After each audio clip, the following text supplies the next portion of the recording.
சமைச்சிட்டிங்களா? எனக்கு ரொம்பவே பசிக்குது. இதோ முடிஞ்சிருச்சுப்பா. குழம்பு சட்னி எல்லாமே பண்ணிட்டேன். 2 தோசை மட்டும் ஊற்றி கொடுத்தா வேலை முடிஞ்சிடும். அம்மா, எனக்கு கொஞ்சம் ஆனியன் தோசை, பொடி தோசை, அப்புறமா கொஞ்சம் நெய் போட்டு முருவெல்லாம் 2 தோசை, அப்புறமா நார்மலாக 2 ஊத்தாப்பம், இவ்வளோ மட்டும் போட்டு தரீங்களாம்மா? எனக்கு ஒன்றும் இல்லை, நான் போட்டு கொடுத்துருவேன். எனக்கு இந்த முட்டி தான் ரொம்ப வலிக்குது. நின்று உங்களுக்கு சமைச்சு போட்டு போட்டு தேஞ்சு போயிட்டுருக்குன்னு நினைக்கிறேன். அதனால தான் ரொம்பவே வலிக்குது. பரவாயில்ல விடுப்பா, நான் உனக்காக தானே சுட்டு கொடுக்குறேன். நீ சாப்பிட்டு நல்லா இருந்தாலே இந்த அம்மாவுக்கு ரொம்ப சந்தோஷமாக இருக்கும். நீங்கள் ரொம்ப கஷ்டப்படாதீங்கம்மா, நானே சுட்டுக்கிறேன். நீங்கள் போய் சோஃபா மேலே ரெஸ்ட் எடுங்க. எவ்வளோ கஷ்டப்பட்டாலும் நின்று தோசை சுட்டு கொடுக்குறது என்னுடைய கடமை. அதுக்காக ஆம்பளை பசங்களாம் வந்து சமைக்கக்கூடாது. நீ போய் உட்காருப்பா, நான் உனக்கு சுட்டு எடுத்துகிட்டு வரேன். ஏம்மா நீங்கள் எப்போ பார்த்தாலும் தியாகி மாதிரியே பேசுகிறீங்க? உங்களுக்குன்னு கொஞ்சம் ரெஸ்ட் எடுத்துக்கோங்கம்மா. நீங்களும் மனுஷி தானே. இதெல்லாம் பண்ணால் உங்களுக்கு என்ன சிலையாக வைக்க போகிறாங்க? கொஞ்சமாவது யோசிங்கம்மா. உங்களுக்குன்னு கொஞ்சம் ஸ்பேஸ் எடுத்துக்கோங்க. நீங்களும் சந்தோஷமாக இருந்தால் தானே இந்த வீடும் நல்லாயிருக்கும். எப்போ பார்த்தாலும் எங்களுக்காகவே உழைச்சி கொட்டுறீங்க. அதெல்லாம் எனக்கு தெரியும். மூடிட்டு போய் உட்காரு. எவ்வளோ பெருசாக பேச வந்துட்டான். இந்த அம்மாவுக்கு தெரியாதது உனக்கு தெரிஞ்சிடுச்சா? ஏதோ கால் கொஞ்சம் வலிக்குதுன்னு சொன்னால் அப்படியே என்ன மூலையில் உட்கார வைக்க பார்க்குறீங்களா எல்லாரும்? எனக்கு இன்னும் மூச்சு இருக்கிற வரைக்கும் நான் தான் சமைப்பேன், நான் தான் உழைச்சி கொட்டுவேன். அதுக்கு பேர் தியாகி கிடையாது, என்னுடைய பவர். முட்டாள்தனமாக பேசாதீங்கம்மா. அதுக்கு பேர் சாக்ரிஃபைஸ் கிடையாது, முட்டாள்தனம். தனக்குன்னு கொஞ்சமாவது வாழணும், அதுதான் மனுஷன். நீங்கள் அது கூட இல்லை. வேலையை பாருங்கள், நான் வரேன். என்ன திமிரு? நான் பெற்று வளர்த்ததுக்கு கொடுமை சார். கலிகாலம், அதனால தான் இந்த பசங்களாம் இப்படி மாறிட்டு இருக்காங்க. நாங்கள்லாம் அந்த காலத்தில் எங்கள் அப்பா அம்மாவை எதிர்த்து ஒரு வார்த்தை பேசியிருப்போமா? இப்போ இருக்கிறதுங்க எங்களை எதிர்த்து பேசுறது மட்டும் இல்லாத ஏதேதோ சொல்லிட்டு எங்களை திட்டிட்டு திரியுதுங்க. அம்மா, என்னம்மா பண்ணிட்டு இருக்கீங்க? பார்த்தா தெரியல, பாத்திரம் தான்ப்பா கழுவிட்டு இருக்கேன். அதான் ஹாஸ்பிட்டல் போயிட்டு வந்திருக்கான்ல, டாக்டர் என்ன சொன்னாரு? ரெஸ்ட் தானே எடுக்க சொன்னாரு. நீங்கள் என்னடானா ஒரு லாரி சாமானை போட்டு இப்போதான் அங்கே இருக்க கழுவுன சாமானை கூட எடுத்து போட்டு திரும்ப கழுவிட்டு இருக்கிற மாதிரி தெரியுது. என்னம்மா பண்ணிட்டு இருக்குங்க? உங்களுக்கு கொஞ்சமாவது அறிவு இருக்கா இல்லையா? என்னப்பா பண்ண சொல்கிற? இந்த வீட்டில் என் வேலையை நான் தானே செஞ்சாகணும். யார் வந்து செஞ்சு கொடுப்பா? நான் செத்தாலும் இந்த பாத்திரத்தெல்லாம் கழுவி வச்சுட்டே செத்துடுறேன்.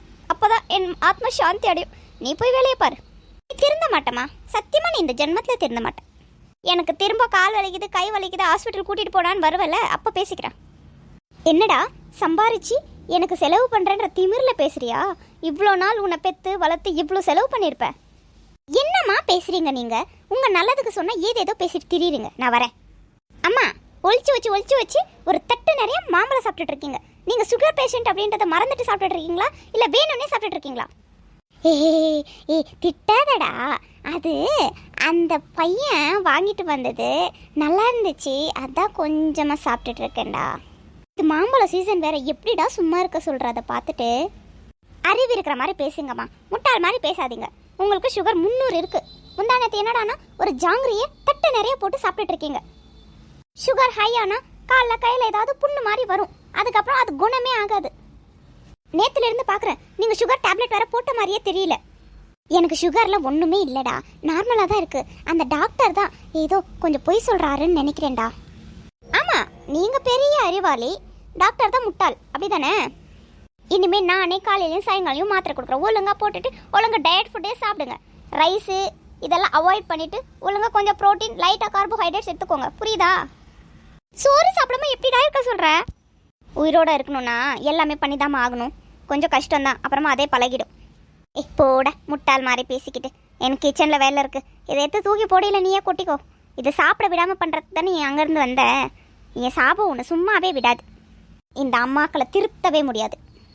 எதை பண்ணக்கூடாதுன்னு சொல்கிறேன்னா அதை தான் பண்ணுவாங்க. அம்மா, டைமை பார்த்தீங்களா? நைட் 12 மணி ஆகுது. தண்ணி குடிக்கலான்னு வந்தா இன்னும் டிவி சீரியல் பார்த்துட்டு இருக்கீங்க. இருடா, அவளுக்கு இன்னைக்கு கல்யாணம் ஆக போதா இல்லையான்னு காமிக்க போகிறாங்கடா, அதான் இன்ட்ரெஸ்ட்டாக பார்த்துட்டு இருக்கேன். இன்னும் 10 நிமிஷத்தில் நான் தூங்கிடுவேன், பார்த்துக்கோ. ஏன் ஒழுங்கா சாப்பிட்டு 10 மணிக்கு தூங்குற வழியை பாருங்கம்மா. அந்த சீரியல் எல்லாம் பார்த்து நீங்கள் கெடுறதும் இல்லாமல் உங்கள் உடம்பையும் கெடுத்துக்கிறீங்க. இனி போய் தூங்குடா. எவ்வளோதான் டயட்டு தூங்கி கரெக்டாக இருந்தாலும் இன்னைக்கு ஒரு நாள் செத்துட போகிறோம். இதெல்லாம் அனுபவிக்காமல் செத்துட்டா ஐயோ அனுபவிக்காமலேயே செத்துட்டோமேன்னு ஃபீல் ஆகாது? அதுக்காக இருக்கிற வரைக்குமாவது சந்தோஷமாக இருக்கணும் தானே. அதுக்கு உங்கள் உடம்பு ஆரோக்கியம் ரொம்பவே முக்கியம். அதை ஃபஸ்ட்டு புரிஞ்சுக்கோங்க. எனக்கு எல்லாமே தெரியும், மூடிட்டு போய் படு. அம்மா, என்ன ஆச்சுமா? அழுதுட்டு உட்காந்துட்டு இருக்கீங்க? ஒன்றும் இல்லைடா. பரவாயில்ல, சொல்லுங்கம்மா, ஏன் இப்போ இப்படி அழுதுட்டு இருக்கீங்க? முந்தா நேற்று வரலட்சுமி நோன்பு வந்துச்சுல்ல, ஒரு வரலட்சுமி நோன்புக்கும் என்ன எங்கள் அண்ணா கூப்பிட்டு புடவை வாங்கி கொடுத்து எல்லா சீர்சனத்தையோடு அனுப்புவார். இந்த தடவை ஒரு ஃபோன் கூட பண்ணலை. என்னம்மா இதுக்கெல்லாம் அழுதுட்ருக்கீங்க? உனக்கு என்னடா தெரியும், என் பிறந்த வீட்டு சொந்தம் இல்லாமல் போயிடுமோன்னு எனக்கு இருக்கிற பயம். அதில் தான் அழுதுட்ருக்கேன். எல்லாம் எங்கள் அண்ணி தான் எங்கள் அண்ணாவை மாற்றிட்டாருன்னு நினைக்கிறேன். எங்கள் அண்ணாவுக்கு நான் அண்ணா உயிர் தெரியுமா? அவங்களுக்குன்னு குடும்பம் ஆயிடுச்சுமா. இன்னும் நீங்கள் இதெல்லாம் நினச்சிட்டு அழுதுட்டு இருந்தா எப்படி? உங்களுக்கு என்ன புடவை தானே, நான் வாங்கி தரேன். எவ்வளோ வேணுமோ கவலைப்படாமல் உட்காந்து டிவி பாருங்கம்மா, இல்லை படுத்து ரெஸ்ட் எடுங்க. என்னதான் நீ வாங்கி கொடுத்தாலும் என் அண்ணன் வாங்கி தர மாதிரி வருமா? அழுது புலம்பிட்டே இருங்க, நான் வரேன். நான் எவ்வளோ வாட்டி சொல்லியிருப்பேன், மாத்திரை ஒழுங்காக போடுங்கம்மா, ஒழுங்காக போடுங்கம்மான்னு. பார், சுகர் அதிகமாய் மயக்கமாய் கீழே விழுற அளவுக்கு போயிருக்கீங்க. இப்போ டாக்டர் வந்து என்னதான் துப்ப போகிறார் பார்த்துக்கோ. என்னம்மா இப்போ எப்படி இருக்கு? பரவாயில்ல டாக்டர். நீங்களாவது ஒழுங்கா பார்த்துக்க கூடாதா சார் உங்க அம்மாவை? யார் சார் என் பேச்சை கேட்குறா?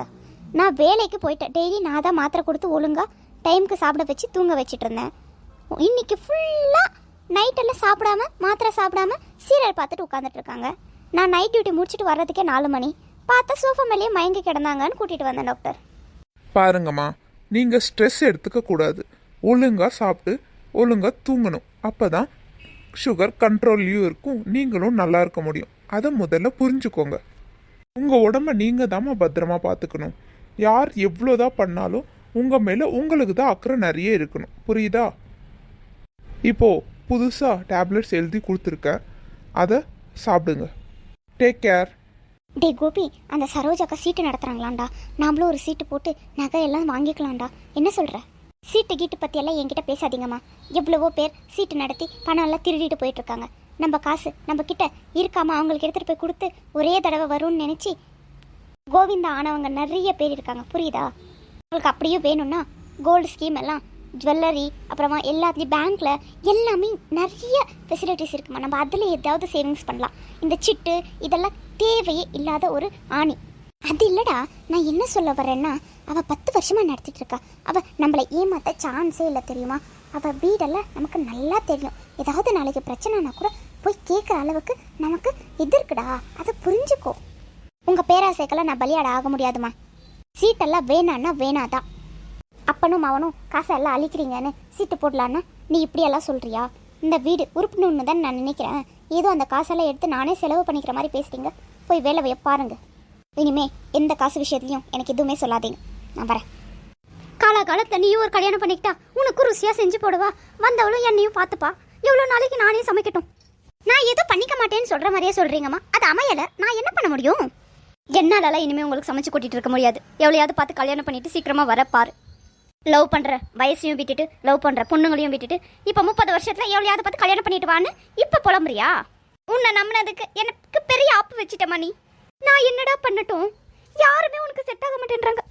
பார்த்த பொண்ணெல்லாம் அது குறை இது குறைன்னு சொல்கிறாங்க. எல்லாமே சரிப்பட்டு வந்தால் ஜாதகம் சரியில்லைன்னு சொல்கிறாங்க. இந்த இலகு தான் எனக்கு கல்யாணமே வேணாம். வேலையை பாருங்கள். அப்படி ரமேஷ், கடைக்கு போய் கொஞ்சம் கொத்தமல்லி தக்காளி அப்புறமா கொஞ்சம் கருவேப்பிலை எல்லாமே வாங்கிட்டு வந்துடுறியப்பா. அத்தை மாமா வராங்களாம், சமைக்கணும். அதான் இன்ட்ரெஸ்ட்டாக மூவி பார்த்துட்டு இருக்கமா. என்னாலாம் போக முடியாது. வேணா நீங்கள் போய்க்கோங்க. ஓ, இந்த வீட்டில் எல்லா வேலையும் செஞ்சு நானே சீக்கிரமாக செத்து போயிடணும்னு நினைக்கிறியா? விடு, நான் சீக்கிரமாக வேலை செஞ்சு எல்லாமே செஞ்சுட்டு உனக்கு செத்து போயிடுறேன். அப்போ தான் உனக்கு நிம்மதியாக இருக்கும். நான் செத்ததுக்கப்புறம் தான் உனக்கு என்னோட அருமை புரியும். உன்ன உன் நாடகத்தை போட்டுடுவியே, கொடு காசை, நானே போயிட்டு வரேன். அப்படி வட எவலிக்கு எவ்வளோ வருஷமாக உங்கள் அப்பாவுக்கும் உங்கள் அப்பா சொந்தக்காரங்களுக்கும் சமைச்சு போட்டிருப்பேன். அவங்க வரும்போதெல்லாம் இவ பண்ணுற சமையல் சாப்பிடவே முடியலன்னு என்ன அவங்க முன்னாடி அவமானப்படுத்துகிறாங்க தெரியுமா உங்கள் டேடி? 20 வருஷமாக குப்பை கூட்டினதுக்கு எனக்கு இதுதான் மிஞ்சிருக்கு. கவலைப்படாதீங்கம்மா, அப்பா புத்தி தெரியாதவங்களுக்கு. அவர் அப்படி தான். அவர் தங்கச்சிங்களுக்கு ஒருத்தருக்கு விடாமல் எல்லாருக்கும் புடவை எடுத்து இவ்வளோ வருஷமாக நான் எவ்வளோ பண்ணியிருப்பேன். அதெல்லாம் நினச்சி பார்த்தாரா அந்த மனுஷன்? ஒரு காப்பி நல்லா இல்லைன்னு அங்கேயே கொட்டி என்னை அவமானப்படுத்தியிருக்காரு அவ்வளோ பேர் முன்னாடி.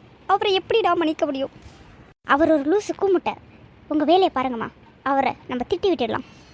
மூடிட்டு போய் வேலையை பாடுறா. அப்பாவையே திட்டுறியா?